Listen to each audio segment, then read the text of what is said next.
y'all, I'm back. I know it's been a while. Obviously with school back in session, I'm a little bit busy, but I am going to try to keep up with these videos. They've been really fun to make, and even though I probably won't be able to do them as often anymore, I want to keep doing them. Today's topic is a bit of a downer, but I think it's important, so we should talk about it. When presented with the choice between a used dress from Goodwill or a brand new dress from Zara, you're most likely to choose the latter. But maybe you should rethink that decision and think about the cost that Zara dress and fast fashion have had on our world and the people who live in it. For those of you who don't know, fast fashion is a term used by retailers to describe inexpensive designs that are moved quickly from the catwalk to stores to meet new trends. Now that doesn't sound too bad, but when you look farther into it, there's some pretty damning evidence to the contrary. These clothes may be cheap for your wallet, but they're also cheap in quality. This causes them to wear out more quickly and need to be replaced. A study showed that in 2014, people are buying 60% more clothing than they did in 2000, but they only keep them for half as long. This increase in demand also leads to an increase in production. In Europe, fashion brands went from making 2 collections a year in the year 2000 to making 5 collections a year in 2011. Today, Zara puts out 24 collections a year, and H&M puts out 12 to 16 a year, all to keep up with the demands of fast fashion. Fast fashion is a part of a bigger problem we face today, which is our throwaway culture. When we're done with something or don't want a piece of clothing anymore, we just throw it away. Out of sight, out of mind, right? Well, not quite. According to the UN Environmental Program, the equivalent of 1 garbage truck full of clothes is dumped or burned in a landfill every second. Another study found that up to 85% of textiles end up in landfills each year. And as if the amount of waste wasn't bad enough, there's also the pollution problem. Most of these cheaper fashions are made from synthetic fabrics such as polyester, which is made with plastic. Producing polyester releases 2 to 3 times more carbon emission than a natural fabric like cotton. But we're not done yet, because since these fabrics are not biodegradable, every time you wash clothes made of polyester, you release microfibers into the water, which ends up in the ocean. Microfibers sound small, it can't be that bad, right? But when you consider that 500,000 tons of microfibers end up in the ocean every year, it really puts it in perspective.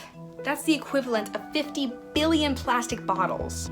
A report from 2017 found that 35% of all microfibers in the ocean come from washing synthetic materials. And the fashion industry in general is one of the worst offenders when it comes to pollution. The industry is responsible for 10% of all carbon emissions, and it's the largest consumer of water. Just making 1 cotton shirt takes 700 gallons of water, and a single pair of blue jeans can take up to 2,000 gallons. Just dyeing the textiles is the 2nd largest polluter of water. And when the dyeing is done, the dirty water is dumped in ditches and rivers, causing even more water pollution. So with fast fashion causing such an increase in production, this problem is only going to get worse.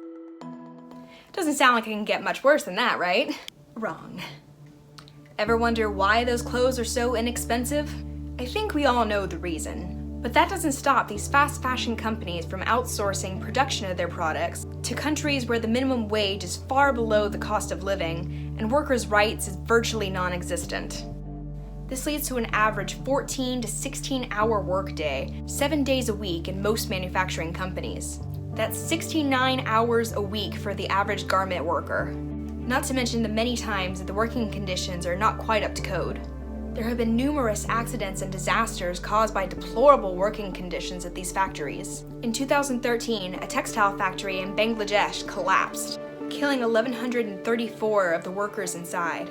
And another 114 people died in a factory fire the same year. At a denim factory in Turkey, 50 workers died of blasting sand inhalation, and 5,000 more became sick. And not all of these workers are adults. Child labor is a real problem in the textile industry. The International Labor Organization estimates that 170 million out of the 260 million children working today are engaged in the textile industry. So the next time you go on a shopping spree, maybe instead of supporting the fast fashion industry, you could buy secondhand, or my personal favorite, vintage. Not only will this not support the exploitation of sweatshop workers and children, but it will also slightly decrease the demand for fast fashion and the increased production. If enough people would switch to buying secondhand and take care of their clothing so it lasts longer, maybe we can stop the destructive plague that is fast fashion.